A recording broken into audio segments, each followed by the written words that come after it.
What's up, Failroaders? I'm Joshua Thomas. Welcome to the Failroad Express and an Amateur Plays Kerbal Space Program. Today we are going to orbit the Mun, or Moon, whichever one you can call it.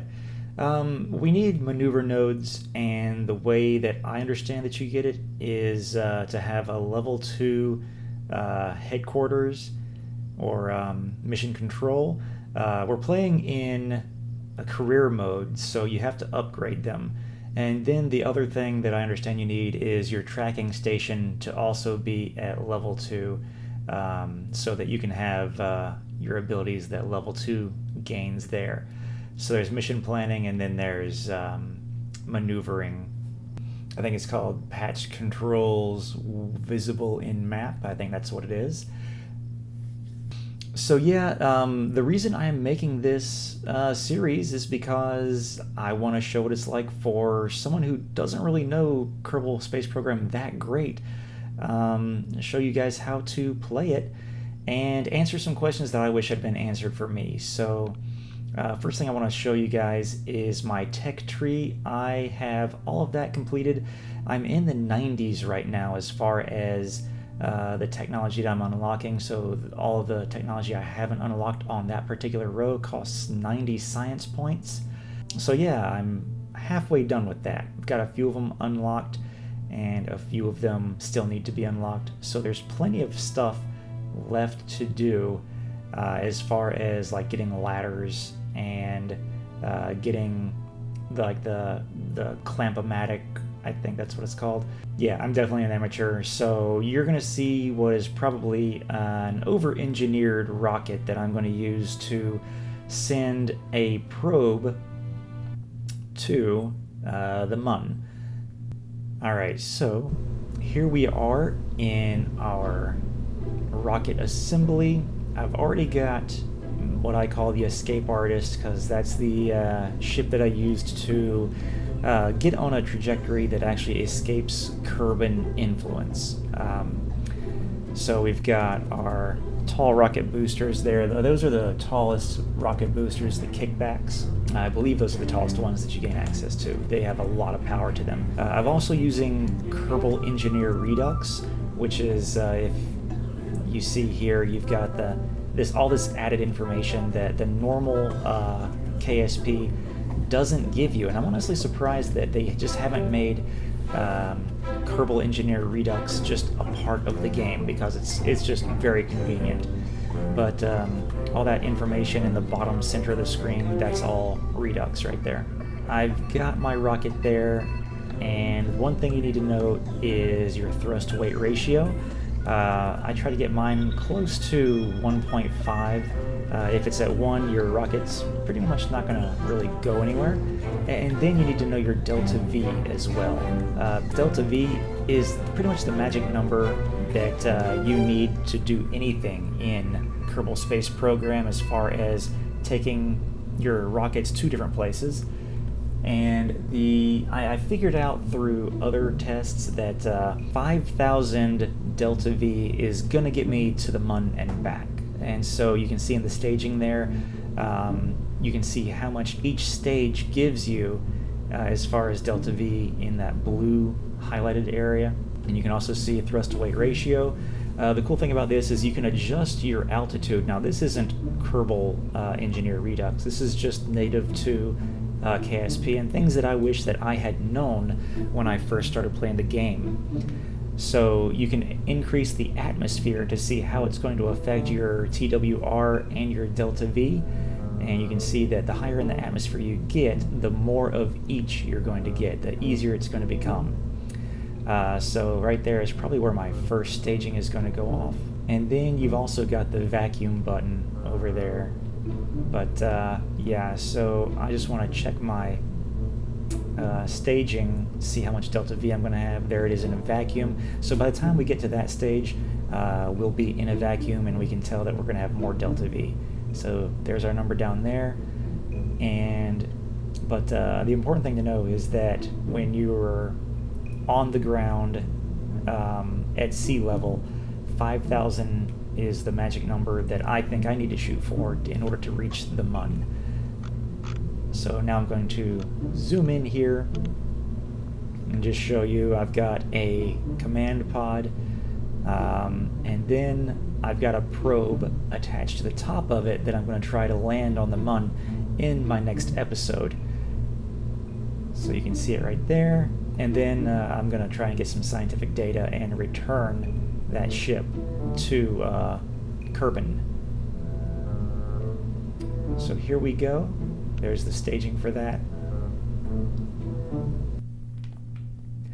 Alright, so we're on the launch pad. We've got, I always like to switch it to ground level and make sure my SAS is on, my SAS. There's my engineer Redux. I have it set over there just because on my laptop screen it doesn't fit where most people like to put it. So here we go with our first stages with our solid rocket boosters. So once those are turned on, they cannot be turned off. And what I like to do is get to 100 meters per second and 1,000 meters in altitude before I start to make my maneuvers. That just ensures that my rocket has somewhat of a stable flight. So here we go, we're going to lean it to roughly between 70 and 60 degrees. You can see my rocket's not perfect, it's rolling a little bit. It's probably because of the wing placement I have. Different people are going to tell you different times at which you should start making your maneuvers, but whatever works for you. I know another channel, Matt Lowe, he shows a lot of videos, but I don't know how many of them actually show the tutorial videos in career mode. And the thing about career mode is that you're going to be very limited as to the parts that you have access to, and you've got to gain science in order to unlock new parts. And then also you have to think about the cost of your rockets and how much you're going to earn, so you want to make sure that you take on jobs that are going to earn you more money than the cost of shooting off the different rockets. So the reason I'm sending a probe to the Mun instead of just a lander is that, number one, I've never landed on the Moon successfully before, and two, I've got a contract with a company. Oh, we're gonna rotate here to get those. The reason I rotate is to separate those solid rocket boosters. I've had trouble where that if I don't rotate, the rocket boosters just slam right back into the ship. So we're on our second stage of engines there. But back to the contract. I've got a contract just to send science back from the Moon. I don't have to actually set foot on the Moon. I just have to send some kind of scientific data. So we're at 45 degrees right now, and we are going to wait till we get up to an apoapsis of at least 70,000. I like to go to 75,000. You can see it on the map there. Our apoapsis is increasing, and once it gets there, we will create a maneuver node.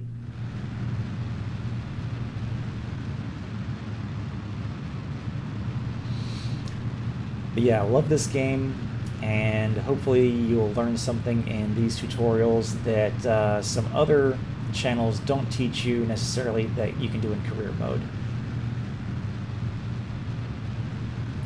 So we're at 40,000. Alright.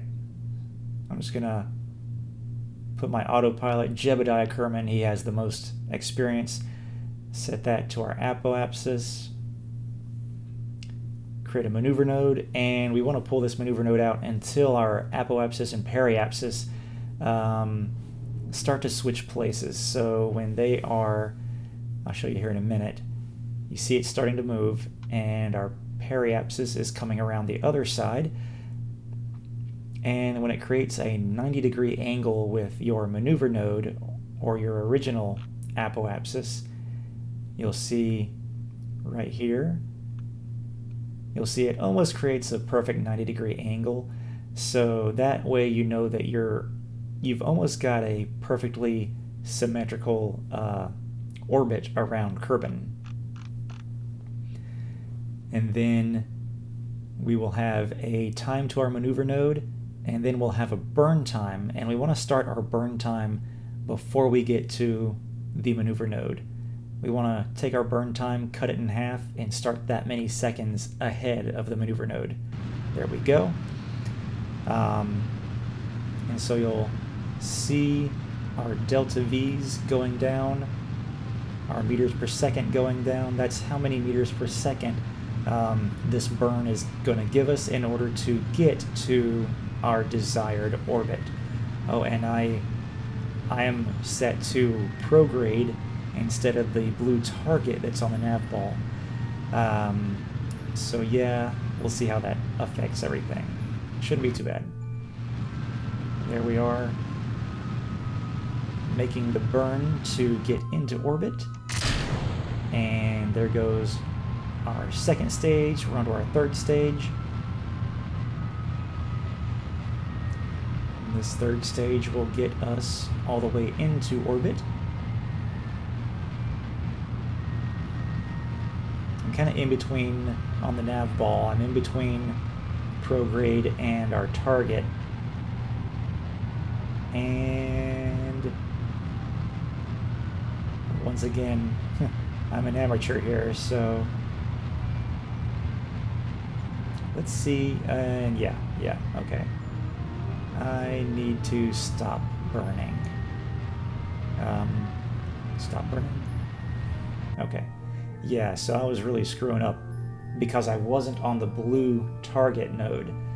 So I'm going to move to the target, which is, that just shows you where your ship needs to point in order to make a successful maneuver that you've planned.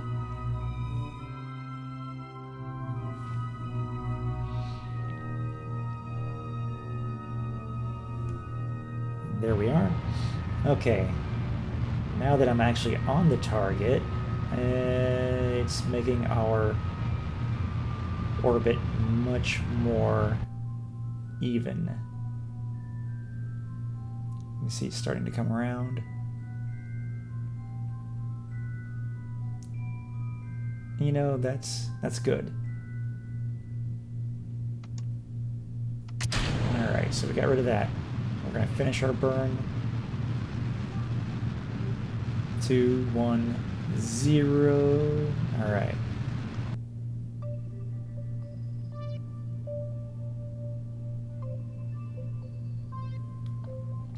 My apoapsis is higher than I expected. So is my periapsis, but oh well, we're good there. So I'm gonna get rid of the fairing, and now you can see the ship that I am going to take into orbit around the Mun. So there it is in all of its beauty or ugliness, I don't know. There's the probe part right there. And I actually tried this once before and I forgot to put a communication device on the probe. And so, yeah, I was unsuccessful in many ways. So here we have the Mun.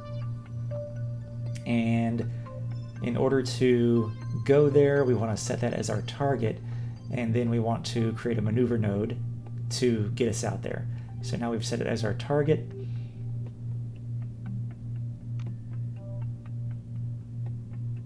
And then we're going to create a maneuver node, and based on its location, I think the maneuver node should go right there. Here we go. Let's delete that one. That was I screwed up on the maneuver nodes here, which is why I had a little bit of trouble there. So now we're going to burn prograde. That's what I'm doing right there, planning the maneuver node. So I'm going to pull out on the prograde marker, and then you'll see those 2 tick marks there. I'll show you here in just a second. Those 2 whitish tick marks are my spaceship and the Mun, and it's showing their closest approach. So we want those to get closer together, not further apart. Now we've got some kind of approach over there, but I think we can do better. Okay, it's getting further apart. kind of have to mess around with this a little bit. That's all right. What else do we have? We can get closer over here, and that actually looks really good. I like the way that looks. So now that I've got that, what I'm going to do is I'm going to change my focus over to the mun, and now we can see where my maneuver is going to take me in comparison to the mun. So I actually want to go counterclockwise around the mun. I think that goes with its rotation. So I'm going to move it until it's right there. Yep, there we go. Oh, too much. There we go. Oh yeah, that's pretty good. Let's zoom in here, and then we will plan how we can get our orbit.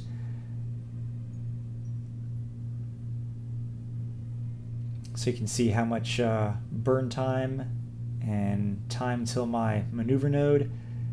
So let's just fast forward over there.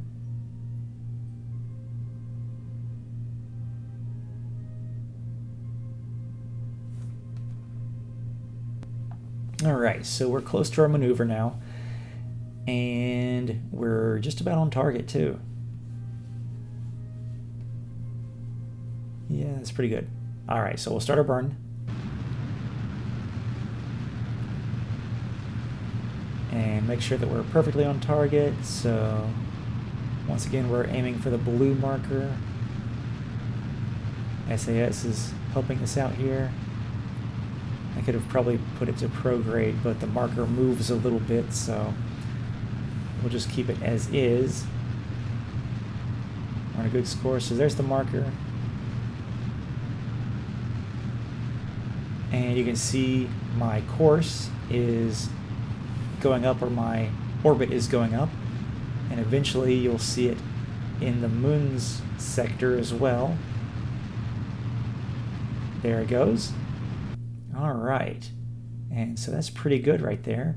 We might be able to get a little bit closer. It's not perfectly matching up with our plan, but that's all right. Sometimes it's not going to. Let's just a small engine burn. It's getting us closer.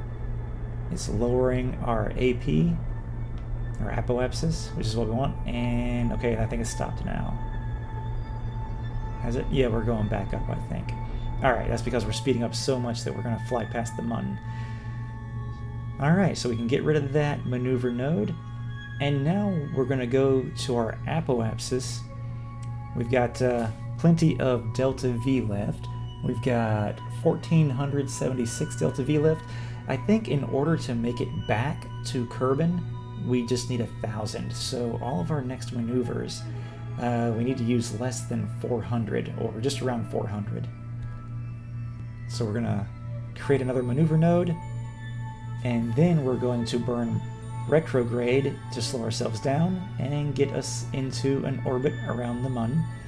You can see there's a little satellite symbol of the first probe I landed there that I failed to add the antenna to.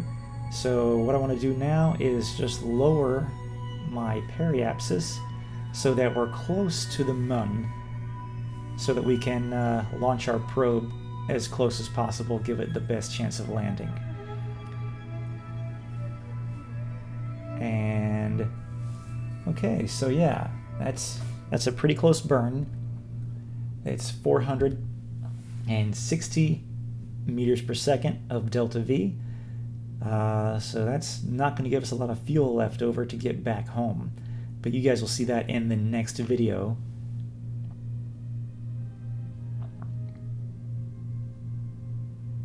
That's a beautiful view right there. You can see the sun and the mun, that tiny black dot over there. So let's get ourselves into position. Actually, what we want to do is just, we just want to zoom over, so we'll fast forward to get to the mun. So we're going to warp to the next maneuver. And you can see our ship heading away from Kerbin. And then where the blue line meets the yellow line is where we enter the Mun's influence. It slows down there to enter the Mun's influence, and now we are catching up to the Mun, and now we just need to circularize our orbit. Let's point ourselves in the correct direction this time, which happens to just be perfectly prograde or retrograde. So I'm just going to hit the retrograde SAS button. You'll get those when your Kerbals increase in experience. So Jebediah has the most experience, which is why he's got the most options for his SAS. And we are almost to our maneuver time. Once again, we start 50. We're going to do 50% of our burn before the maneuver node. You can see how that's changing our orbit around the Mun and Kerbin itself. And now, here we go. 3, 2, 1, and 0. And we can just do a small, just ignite the thrusters a little bit to get it perfectly in there. All right, there we go. And we're done with that maneuver. Okay, yeah, so we are now maneuvering around the Mun, and in the next episode we will be ready to launch our probe and attempt to land it. So yeah, this is actually going pretty well, although I'm just a little bit low on Delta V. Anyway, thanks for watching. I hope you learned a little something about KSP that maybe some other demo videos didn't teach you, and hope you'll check out more Failroad Express. We have a lot of board game videos in which we review and play and teach board games, and we do a few Steam games as well. So check those out, and there's going to be more KSP on the way. Check you next time.